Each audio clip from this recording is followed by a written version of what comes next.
زیادہ شور ہوتا ہے وہاں پر پڑھائی کرنا مشکل ہو جاتی ہے اور فوکس کم ہو جاتا ہے۔ جب کسی جگہ پر سائلنس ہوتا ہے تو برین انرجی ویسٹ نہیں ہوتی، فوکس کرنا آسان ہو جاتا ہے اور ڈیسیجن میکنگ بہتر ہو جاتی ہے، یعنی آپ خاموش جگہ پر اچھے فیصلے لے سکتے ہیں۔ Because silence gives a space to your brain to think clearly. اور اس کے ساتھ ساتھ میموری بھی تب ہی اسٹرانگ بنتی ہے جب برین کام ہو، یعنی برین سکون میں ہو۔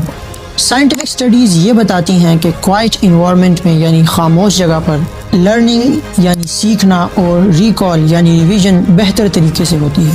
And here some thing interesting, animal studies میں دیکھا گیا ہے کہ سائلنس یعنی خاموشی ہپوکیمپس کو اسٹیمولیٹ کرتی ہے جو کہ میموری کا سینٹر ہے۔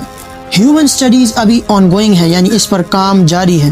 یعنی اس سب کا کنکلوژن یہ نکلتا ہے کہ جہاں پر شور کم ہوگا وہاں پر میموری پاور زیادہ ہوگی، یعنی کہ ایک ایسے شخص کی میموری پاور جو شور میں کام کرتا ہے بنسبت اس شخص کے جو خاموش اور سکون والی جگہ پہ کام کرتا ہے اس سے کم ہوگی، اور اس شخص کی میموری پاور جو کہ سائلنس میں کام کرے گا یعنی خاموشی میں کام کرے گا اس کی میموری پاور زیادہ ہوگی۔